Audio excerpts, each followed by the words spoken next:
Hi everyone and welcome back to the Colour Cave where we like to play with art stuff. My name is Jem. Today we are going to be doing a little bit of painting. Just before we embark on that, I would like to show you what is going into the stash shop today. This is going to be the second to last shop update.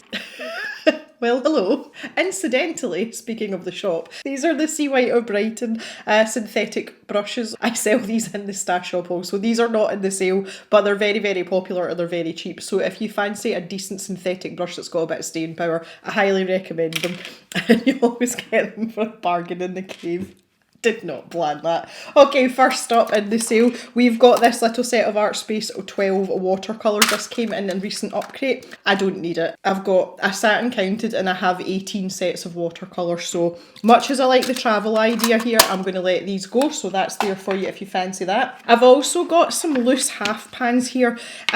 Some of these are ones that I have taken out of a tube myself and others came in half pans, but these are all the Royal Talons Van Gogh watercolours.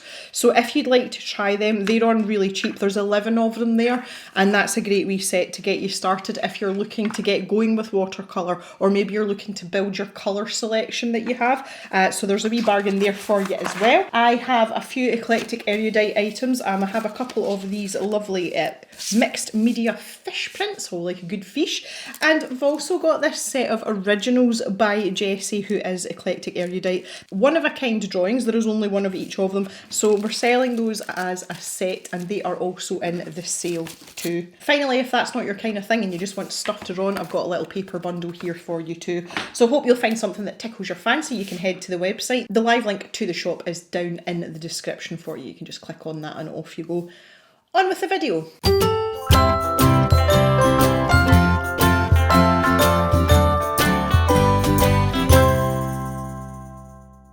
Some of you might have partaken in the last live stream or watched it after the fact. If you did, you may recognise this little page here.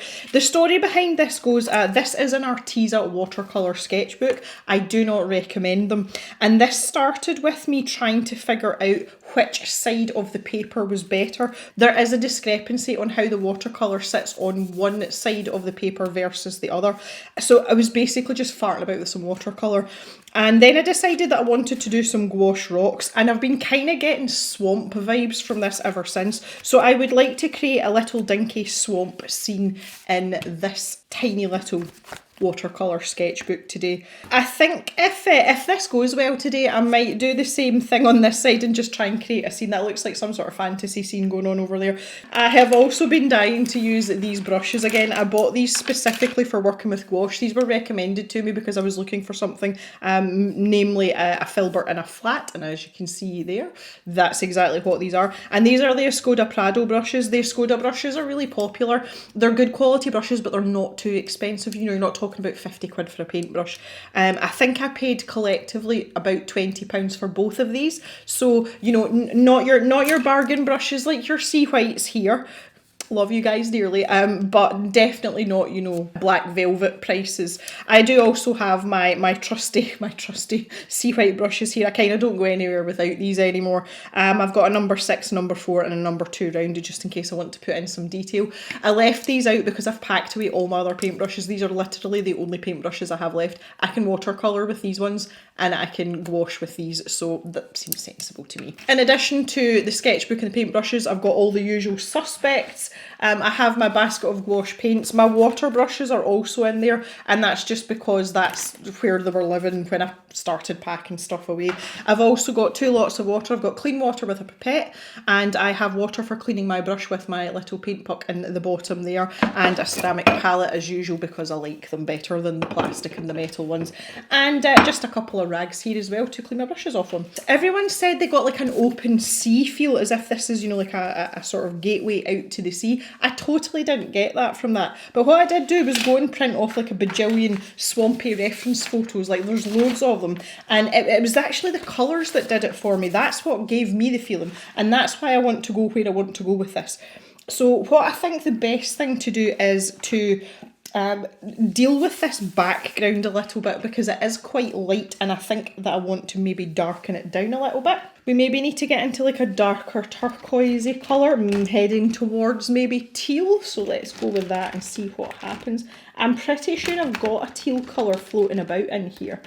It's finding it that might be the problem. I'm sure there's one called Cypress Green. This is one thing, see in the new cave, I'm going to have a better storage system for my gouache because it's something that I'm using a lot more these days. This stems from when I didn't really do much with gouache. Cypress Green, this one, I think this might be good on its own. Right, okay, I've got a wee separate brush here for mixing. I mention these all the time, this is just a cheap craft brush. My paint's split. It has like really split, so I'm going to try and revive this a little bit. The binder and the pigment have separated. If that happens, which it does quite frequently with gouache, it's okay. You just have to give it a really good mix and it should go back together. If it doesn't go back together, I would question the quality of your paint, truthfully. Okay, I don't quite know how this is going to go because this background is watercolour and this is obviously gouache I'm using. Even if we have to do a wash over the whole background area, you know, and like really thin it out. Just want to see what that looks like. Yeah, okay, let's go for that. Let's be brave. I need to hurry up now because that's the other thing about this Arteza paper is that once the paint sticks to it, it doesn't go anywhere. Like I can't move it about. So we need to be like super quick here. I don't even know how this is going to go. This is what I mean about not buying one of these sketchbooks, guys. Honestly, for your own health and welfare. If you want to buy a watercolour sketchbook, there's loads out there that are at an affordable price that are much better. Like the same price point as this, but you will actually get better quality paper. It's very rarely that I talk negatively to such an extent about products, and for those of you that have been around for a while, I mean, you know that. I always do try and find positives. And it's a real shame with this because the actual structure of the sketchbook itself, like the actual cover and the way it folds open and everything is perfect. It's just that the paper's rubbish. I am determined though, this is a numbered sketchbook for me. I number all my sketchbooks and it doesn't matter what kind of sketchbook it is. So therefore it is integral, it is part of the cave family and it will get finished. I am a completionist and I will fill this up. If I have to fill this up with gouache paintings from now until the day I die to get it, you know, complete, that I'll do it, I will do it. Okay, that's a little bit better. I like the fact that I've got this darker side going on now and we've got a sort of weird light source going on there, which is kind of nice too. That went better than I expected. So happy days, we're off to a good start. It's alright, we're only, what, 6 minutes in or something? There's plenty of time for things to go wrong. Okay, so what I want to think about now is the trees or what's going to be in the background of this image. And I kind of like this sky effect, so I don't want to go and, you know, put like big heavy tree lines or anything in. But what I do want to do is have something to kind of block this off to get away from that open sea look that everybody seems to think's a thing, which, you know, I just don't see it personally, but everyone else does. So that's the easy remedy for that. So let's pick out some greens now. I am going to keep these turquoisey colours out just in case, but I think we're going to go a bit more traditional green, like a little the sap green route. Okay, so I think what I want to do, I want to go with the Windsor green for the background. So again, I kind of want a really like desaturated version of this to fit in more with this watercolour feel in the background. So let's see what I can do with that. I'll just get a little scrap of paper to test this on because I don't want to go putting that on there. I think I could probably water that down more if I'm honest. Yeah, better. I'm going to use my filbert again here and I'm just going to sort of pad in some sort of tree line here. Don't know if that kind of looks more like mountains, maybe. Do you know what? See if it is. I'm okay with that. Try not to disturb that gouache there. Very difficult. So as I'm going along here, when my brush is sort of running out of steam, that's when I'm heading up to the top there to give me fainter brush marks, and that gives that sense of distance. can come down the bottom here and get a little bit more intense colour at the front. Okay, so I feel as if that's closed that off a bit better now. You don't have this whopping great big open space, which is nice. Okay, so now I want to go on to using gouache proper, and I want to pop some trees in.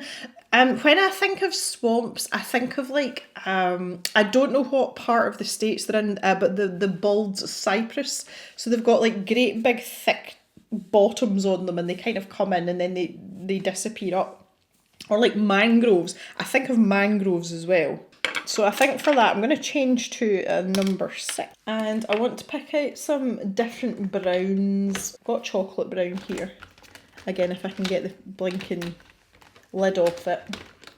Right. And let's pick a lighter colour. Yeah, okay, let's try the Windsor Nude. Oh look, yellow ochre. This paint is drying so quickly on the palette. This green is practically dry. I say it's about 1,000,000 degrees today and there's not much not much I can do about it, but that's okay. Right, okay, so I want to go straight in with a little bit of this brown, whatever it was. So I think maybe, like, can we... something like that. This is like halfway between a mangrove and a bald cypress. And then let's have something here that's got a really thick bottom on it. Maybe have one that's a bit off at the side here as well. You know, maybe there's just one that didn't make it. So now, just with what's on my brush, I'm going to grab a little bit of the ochre colour and mix that together. A bit too much of the old ochre there, just dull it down again. And while that's still wet, I'm going to grab a tiny little spot of my permanent white here. I'm going to go with the number 2 because this is going to be the subtlest of subtle. Mix a little bit of that in there. And then just sort of smush this together a little bit. I don't want to blend it away completely, but I do just want to take the edge off some of those colours there. This one in the back here, I'm going to leave that dark, just like it's, so it's not important kind of thing.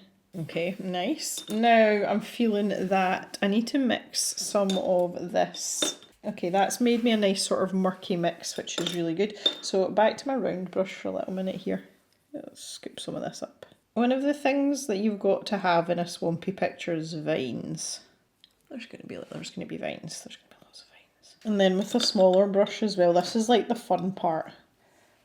Maybe with the number 4, we're going to grab the same colour. And we're going to start like making the vines grubby. I call it making them grubby. It's basically making them more vine-like. So just like a tap or a dab technique here. You know, to make it look like there's stuff growing off them. That's good. If you were going for a sort of finished picture and not, you know, a rescue or bodge job in a in a sketchbook, you can build these up in layers and use lots of different colours on top of each other, you know, really give them some depth. Vines are one of my favourites. Don't ask me because I don't know, okay? That's just the way the world works these days. The way my wee brain works even. So you don't need to do it all the way along. I find if you do it all the way along, it ends up kind of looking like a Christmas garland. You know, it kind of looks unnatural. And it's one of those ones when someone tells you to do something randomly, you concentrate so hard on making it random, you end up making it a pattern. So I'm trying to avoid that right now. That is like my sole aim. Sometimes if you feel like you are starting to put things in a pattern, it's a really good idea to get up and walk away. Just do it, just go. Come back another day. Most of my brown's actually dried in now, which is a bit unfortunate, but I'm gonna put another layer of colour on top of this, I think, just decided. So with what's left in there is mostly green, I'm gonna add a little bit of white to it. Don't want to go crazy here, just picking out a few areas. I want to see how this is going to dry. Generally I find that gouache dries a bit lighter than the wet colour, so you have to sometimes just kind of give it a minute to see what it's going to be. See, the problem is now this might start blending in with some of the background, so we'll do that sparingly. Really what I'm trying to do there is just give this a bit of depth. These rocks are going to be mossy, and there's going to be some kind of like, I feel like there should be some kind of like tree canopy just along the very, very top there, maybe a little bit down the side here, who knows. So I want to go into the sap green, so we're moving away from the bluish greens now. You can see there, you know, that's where we've been kind of jumping about. We're going to head over here to a clean bit of my palette, and I want to go with the sap green to give us a real sort of contrast in our greens here, you know, make it absolutely clear that it's different to what's going on. I want to put a little bit of brown into the olive green. Oh, I'm sorry, that's very juvenile reasons for being tickled there. That when I was squeezing that out there, it did just look like a big poop that you would never mind. Stop talking now. Stop talking, Jem. Guys, I'm sorry. I'm so juvenile. Oh. You'd think someone living in a farm, I wouldn't find poop jokes or anything poop related funny. Especially for a person of my age, but there you go. Humour knows no bounds. I think I want to go back to this filbert, and I want to grab a little bit of this paint here. Really, I just want to start. I want quite a dry brush. So just dabbing with my dry brush on the tops of my rocks here, so like the very top surfaces, like the flat parts. Maybe that's trailed down a little bit there, like, oh yeah. Because I would imagine stones in swamps would be mostly mossy. There would definitely be stuff growing on them, that's for sure. I like that a lot. Right, and using this same colour now as well, I'm going to pick up a bit more paint this time and just turn this sideways just because it's easier for my hand. And I'm going to use this to put in a sort of canopy. And the end of a filbert brush is great for this. I seem to have a bit of a scraggy end here. I seem to have this more green in this part as well. Maybe want to bring this down the side a little bit as well. So I'm just going to use the round brush here. This is the number 6 round. Just to sort of... I don't know whether I'm maybe trying to like just sort of frame this a little bit more. Don't want to cut off that light completely there. I feel that would be a shame. For the next part, I'm going to grab some of this sap green. Again, I want a slightly dry brush here. I'm going to go over the top. I'm just while this is drying up here. Go over the top of these mossy areas. Oh, like it's giving them a nice sort of like hairy texture. Love it. Now this actually belongs in at the back here. There is a line there, so I think what I'll have to do is grab some white here, and we can get some definition there. Again, just make sure I've got a bit more of a dry brush, but get some definition along the edge of this rock. Yeah, that's better. Better. And then I can shuffle on over to this side. Now it's really up to you how you know, like how much you want to go to town if you're going to try something like this. I always like doing wee paintings like this because it kind of lets me just go on a whim, and I'm like, yeah, whatever. Let's just see what happens. Like, don't really care. Just while that's still damp again, same thing. Oh, there we go. A bit of moss going on there. And I can come back up here, add in some more foliage here. Again, doesn't have to be anything particularly technical, but I like to jump back and forth. Like, let's dampen some of that down now, like with the olive while it's still wet. Let it kind of like almost mix together a wee bit. Now with this small brush, I don't know what it was with that, but that vine never went right from the get-go. And then I can maybe like have a couple of little hanging. As if it's... I feel that this is missing something, and the thing that I feel that it's missing is the water is far too clear for a swamp. Like, I want it to be like boggy, swampy water. So I want to take some of this olive green, which seems to be serving me very well today. And again, with a drier brush though, just using this filbert brush, especially like see in here. Yeah, there's stuff living in the water, look.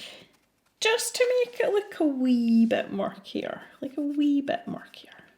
And then again, if I grab a little bit of white, if I can, and then just kind of like chop that in, especially around these tree roots here, acknowledge that they're in the water. And then with a wet brush, I can just kind of like smush, smush, smush, see, smush, smush, smush. Better. Swampy water, love it. So I think that's come on fairly well. I feel as if there's still things missing, and it's branches that I feel are missing. So I think what I want to do is take my flat brush now, and I want to mix some of this brown here. So this is Van Dyke brown with a little bit of ochre. Maybe grab a little bit of green as well. Why not? Wang it in there. Don't even have to mix it completely. But yeah, maybe there's a branch in the foreground, you know, maybe there's a trunk or something. So let's be brave and bring something up here. Maybe it's a fallen tree trunk. And I'm going to bring that up. Oh, there we go. I don't know if you heard that weird clicky noise there. That was my mouse going to sleep. It's a very odd sensation. I got a new mouse at Christmas there, and it's got a mind of its own. But when you lock and unlock your computer, it clicks. And sometimes it just catches me. Like, okay. Okay, so this is going to be the bottom. You know, there's another branch here. This is the bottom of the fallen bit. To fix my bristles here. I'm all wonky. That's better. And that can buzz off down to whatever it's doing there. Yeah, that's better. Okay, so now I want to grab a little bit of this. Just add in a few strokes here and there. Clean my brush off. Grab a little bit of white. It's pretty dry now though. Dump a little bit of that in there. And then using a damp brush, I can kind of blend them together a little bit. Okay, so that's clearly fallen down. It looks as if it fell down quite a long time ago as well. So I feel that maybe that should have some moss on it as well. It makes sense. So again, I'm going to grab what's left of this. Just need to give this a wee minute to dry, which it'll take a couple of seconds because the cave is like an oven. This is where I could start messing with you and tell you that I'm sitting in my underwear. I'm not really, but that would be funny if I was. It's not that warm. I always know because my fingers are really swollen and my wedding ring's like really digging into my finger. It's mildly uncomfortable. Okay, so let's get going with our moss colours again. Maybe a little bit on there. And then I can grab some sap green. Off we go with our sap green. Just a little bit. I don't know if I'm going to be able to grab any of this white, honestly. It's kind of had better days now. Okay, there we go. I think I'm quite happy with this. I kind of want to say that I'm happy with this, and then the next breath I'm like, well, hang on a minute here. Just to finish off here again, I think I want to put a wee bit more of a highlight on some of the edge of... No, we don't. Okay. Oh my goodness, I've got a pippy here stuck in the painting. Again, just add a little bit here and there to some of the other elements just to make it look as if there's plenty of depth in the picture. You know, as if we've not been here for like half an hour, as if we've been here for hours, working away, putting all the detail in, you know, because that's what we like to do. We like to spend time on detail, don't we? It's actually something that, see having putting stuff on YouTube, I have learned to not fixate on detail as much. Like I still prefer to, and I still do it when I'm painting in my spare time just for myself, I do. But I've learned to let it go a lot for YouTube videos, otherwise all my videos would be like 16 hours long and nobody would watch them. Okay, there we go. I'm going to stop there, guys. So there you have it. I mean, that was, I would say that was fairly successful considering we went from something that looked like this to something that now looks like this. I hope that you agree with me on the swampy vibe. I'm all for the swampy vibe, and putting the moss and stuff in, that always helps for sure. I've had great fun with this today, so I'm really enjoying painting gouache now and just kind of like making things up as I go along. It might be fun to do it with that side as well. I don't really know what's going on there, but we could figure something out, I suppose. So that is the last painting video in this cave. Thanks very much for coming and hanging out with me today. I hope you've had as much fun as I have, and I'll see you back in the cave on Thursday for the penultimate cave video, and we'll be back dealing with our cheeky little penguins in Fragile World. So have a great day, everyone, and bye bye for now.